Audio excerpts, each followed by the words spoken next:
Welcome back to the second episode on transitioning to adulthood and aging out of the school system.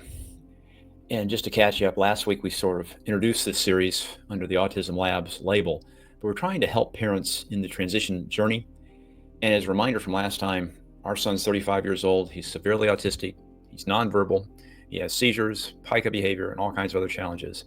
So we've sort of gone through this path for a number of years and wanted to share with you some of our learnings.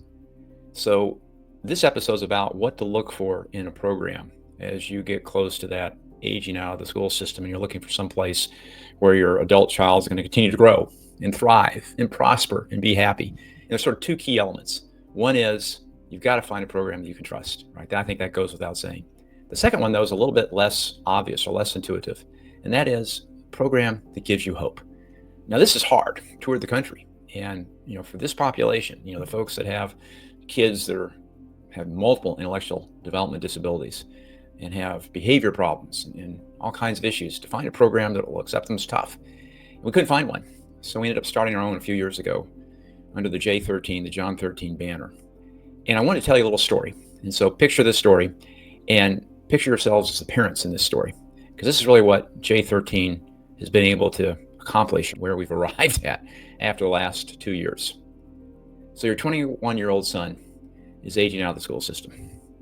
Now, he's been kicked out of yet another program, for biting and kicking. What's new, right? But a lot of programs aren't set up to handle that. In Texas, you took your son to the Workforce Commission, like we did, in an attempt to get some help, find vocations. And after about a 5-minute review, they said, nope, your son is unemployable. Exactly what they told us. You've been on the waiver list, let's say, for 10 years, but you've got another 10 years to go before you're going to get any kind of financial support. What are you going to do with your son when he turns 22 and he exits the school system in a matter of months? This is what J13 is all about, right? We serve these young adults and we serve these families. This is why we were started. We serve our son, and we just completed summer camp, and I think we had a total of 20 families in that summer camp and their kiddos off and on during that program. We're targeting those that are severely autistic, those that have the multiple intellectual or development disabilities that get kicked out, can't qualify for other programs. Who are these folks? Well, they often can't talk, so they get frustrated because they aren't easily understood. And we think as a result of this frustration, often they exhibit aberrant behavior. For example, these are all real life examples, they pull your hair really hard to where you have to bend over, and they might even pull some roots of your hair out. This happens. It has happened multiple times. They scratch your neck and draw blood, and you're going around for a week saying, what in the world happened to you? And you got to explain what was going on. Or they bite your arm really hard to where it bruises and you can see the teeth marks in your arm. Or they'll kick you, or they'll actually punch you in the face. Or you have them out in the community. Maybe you took them to Chili's or McDonald's and they steal someone's fries right off their plate. That's happened. Or they scream at HEB or your local grocery store. Or they pull their pants down and you're at a Costco or a Target. These are the kinds of behaviors, unfortunately, this population exhibits, and our son has exhibited. And they also have the other medical issues. They have the seizures, or they have pica, or they have echolalia, or who knows. So what happens?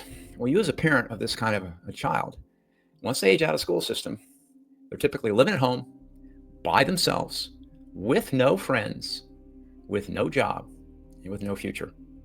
But that's the best you can do. I mean, you're exhausted. You've tried everything. There's no program out there that'll take them, or if you get lucky enough to get in one, they get kicked out when they've punched somebody in the face. Well, that's why we started J13. We get them out of the bedroom. We get them off their computer or TV. We get them out into the community. For example, these are all things we did during summer camp. We take them to a Crux climbing center, or to a splash shack, or to an altitude trampoline park. And they don't go by themselves. They go with others, same age, same set of issues and challenges. And they build friendships that you never thought would happen. And they learn to communicate. Even if they're nonverbal, they learn how to communicate through smiles, through gestures, elbowing one another. And they learn to manage their frustration.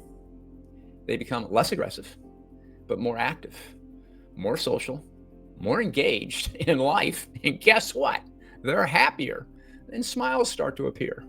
And you start hearing a lot of laughter. And the screaming and the scratching is less frequent. They don't get kicked out of J13, even when they bite or punch or kick. because our team's trained in advance to handle this. We have protocols in place and processes in place. And this is the kind of program we want you to seek out. They're far and few between. We had to start our own, but we think they're starting to surface. And you can't believe this is possible. Parents in our program cannot believe that their kiddo's not getting kicked out. And you'll hear the joy in their voices when they realize they're not going to get kicked out, even though they caused some incident in the last outing during summer camp or whatever it is. And we've seen the tears, right? And we've heard the emotion in parents' voices. Their son or daughter is finally having fun out in the community. Their adult child is learning, is building job skills at something they actually enjoy doing. They might even find part-time employment. Our son, Texas Workforce Commission, unemployable. Well, guess what, folks? We found him a part-time job that paid more than minimum wage for himself and one of his buddies after TWC said, no way, not possible. That can happen. And it pays more than minimum wage. And mom and dad, the parents, now have hope. We've been able to do this at J13. It has not been easy, but we've learned sort of the secret sauce. And there's one focus area that really has moved the needle. And I was the biggest skeptic. I just thought this was nonsense. We were wasting time even talking about this when we had all these other challenges. So next episode, I'm going to take you through what that is and some of the research that supports our journey down this path. But by focusing on this one area, we've been able to achieve what, quite frankly, a lot of folks felt was impossible. So until next week, have a great one and talk to you then.